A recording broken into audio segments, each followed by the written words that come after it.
Hi Travi, welcome to Mom's ironing video, how to nicely iron your shirt.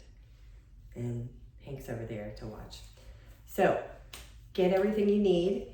I use a can of spray starch.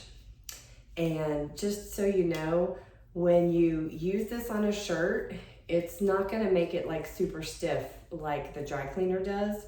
It just makes it nice and holds the ironing a little better. So I always use spray starch, especially if your stuff's 100% cotton. And then you get your iron. I usually turn it on if you're doing like a cotton shirt, like an Oxford type thing. I usually turn it on to the hot, to where it says cotton. And then you also want to have some water. If your iron, I can't remember if your iron has a steam feature, but mine does, and so you want to put water in so that it will steam. So I always put, and you can use tap water, you don't have to use anything special, but I always want to make sure that there's plenty in and that I don't overfill it, because then water will dribble out everywhere. So you want to make sure that that gets time to get hot. And then you can kind of test the steam feature like I'm doing here. So you see it steams. You want to make sure no water's leaking out anywhere, because sometimes that happens and it'll get all over your shirt. Okay, so this is a short sleeve. It's a cotton shirt. There's nothing different. I always start with the collar. I guess there's a reason that I always do. I don't know why. So shake your spray starch, and then give it just a little flip over there on the collar, and then iron the collar. I iron it flat first, and then I activate the steam while I'm doing it. So I iron the whole collar flat, and then I'll maybe fold it over, but the ones that have a button down, I usually don't fold it over, but you can if you want to make sure it lies properly. But for the most part, you can just do it like that. Okay, then I do the sleeves. Now, if it's a long sleeve shirt, you want to make sure that you kind of stretch it out, but I always fold them in half so there's a crease right along here. I don't iron them like over the shoulder. So right along the seam is how I fold it. And then again, hit with the spray starch. You only have to do one side.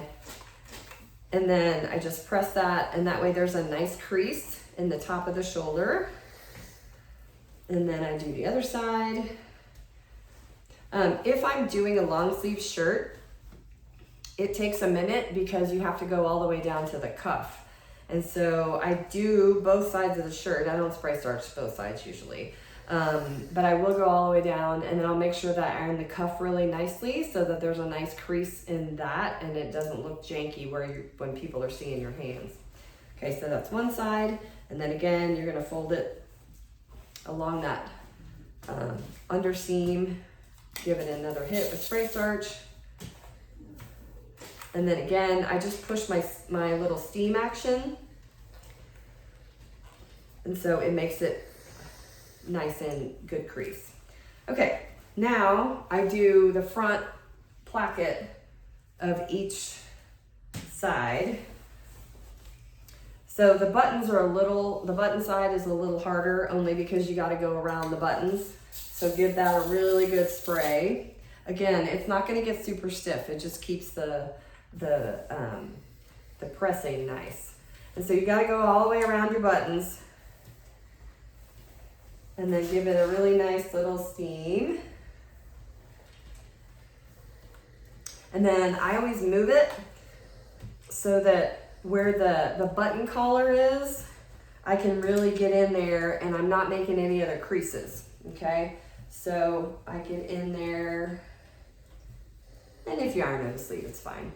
And then the other thing you can do is sort of scooch it a little bit so that you're near the shoulder, because you don't want to miss that part of your shirt.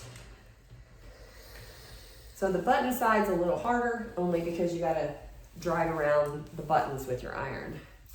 And so we get to the other side, And then this part's a little easier. Make sure if you have a pocket that you're not ironing any weird creases in the pocket. You want to make sure it's nice and flat. And so I always move this.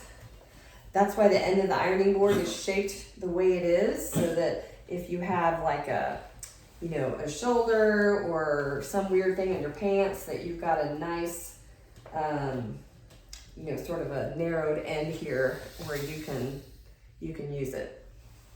I know this isn't very close up because it's the only way you get all of me in there. I don't have a professional videographer. Okay, so I've done both of the sides in the front.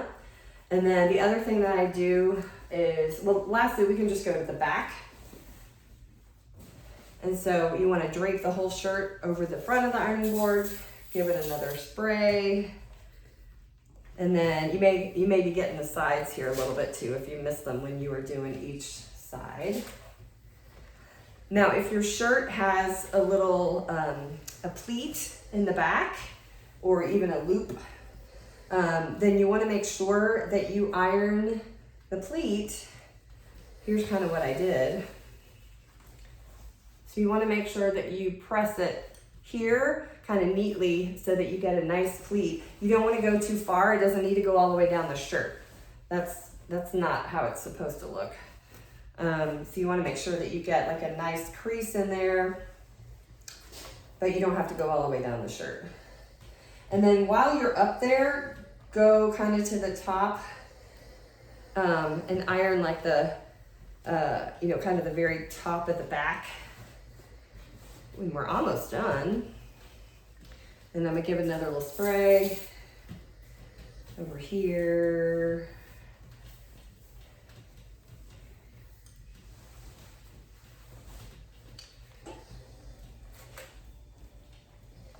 Okay, so I'm done the back. One thing I'm gonna do just to make sure I don't miss any parts is I'm gonna go and I drape it over the end of the board here, and then I get those shoulders. And I'm gonna do both sides.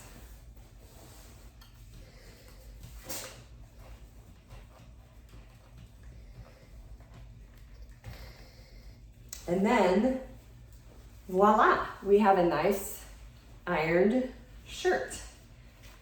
And then whenever I hang it back up on the hanger, then I'm going to make sure that I button the button down collar if there is one so that it stays down nicely. And then I always button the top button, not the second button, but button the top, and that way when it hangs in your closet, it will hang neatly and you won't have anything flopping open like this so that your collar doesn't hang nicely. Especially if you want to wear a tie or a bolo or something, you want all this to be kind of tight if that's how you wear it. It doesn't matter if you don't have the top button when you're wearing it, but you want to make sure that when it's hanging up in your closet after you went to all this work, that it looks nice. So there is how to iron a shirt by Mom. I love you.